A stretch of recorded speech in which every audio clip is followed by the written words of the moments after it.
Hello, সবাই কেমন আছেন? আজকে আমরা বাংলাদেশি অথেন্টিক চষির পায়েস রান্না করব, কিন্তু চষি দিয়ে নয়। এটা আরপা সেহরি করে একটা টার্কিশ আইটেম পাওয়া যায়, যেটা অনেকটা ওরা নুডলের মতো ইউজ করে। অনেক সময় রাইসের সাথে ওরা এটা মিক্স করে রান্না করে।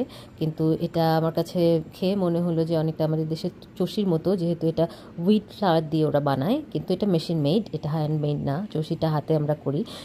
মেশিন মেড বলে এই জিনিসটা আরও অনেক সহজলভ্য এবং অনেক সময় কম লাগে। তো সামনে যেহেতু ঈদে আমরা আমাদের রেগুলার ফিরনি পায়েসের সাথে এটাও ট্রাই করে দেখতে পারি। তো আমার কাছে মনে হলো যে চষিটা সবসময় পাওয়া যায় না বা বানানো অনেক কষ্টকর, তো এটা দিয়ে বানালে টেস্টটা একই রকম হয়, কিন্তু অনেক বেশি সহজ বানানোটা। তো প্রথমে আমরা দুধটা ভালো করে জাল দিয়ে নেব, একটু ঘন করে নেব। তারপরে আমরা আরপা সেহরিগুলো দিয়ে দেবো, তারপরে ব্রাউন সুগারটা দেবো। আমি যেহেতু ভাবলাম যে সাদা চিনিটা খুব একটা হেলদি নয়, তো অনেক বেশি মিষ্টি এমনিতেই আমাদের খাওয়া হবে ঈদের সময়টাতে, তো আমরা চাইলে এটা আমরা জায়গ্রি সুগার দিয়ে করতে পারি, গন্ধটাও ভালো আসে।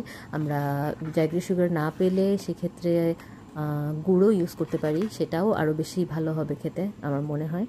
তো আমি ভালো করে জাল করে নিয়ে অর্ধেকের মতো অ্যামাউন্ট করে নিয়েছিলাম, 500 ml মতো করে নিয়েছিলাম 1 লিটার দুধকে।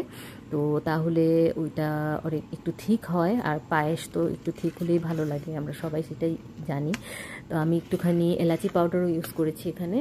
আর নাড়াচাড়া করতে থাকতে হবে, নইলে নিচে লেগে যেতে পারে এবং পুড়ে যেতে পারে, আর গন্ধটা তখন খারাপ হয়ে যেতে পারে।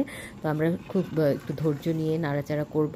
নাড়াচাড়া করার এক পর্যায়ে যখন এটা ঠিক হয়ে আসবে, তখন আমরা বাদাম কুচানোটা দিয়ে দেবো। আমি এখানে পিস্তা আর অ্যালমন্ড ইউজ করেছি, আপনারা চাইলে আপনাদের পছন্দ মতো নাটস ইউজ করতে পারেন। হয়ে গেছে আমাদের পায়েস, এবং এটা ঠান্ডা ঠান্ডাও পরিবেশন করতে পারেন, গরম গরমও খেতে পারেন। বাই বাই, সবাই ভালো থাকবেন।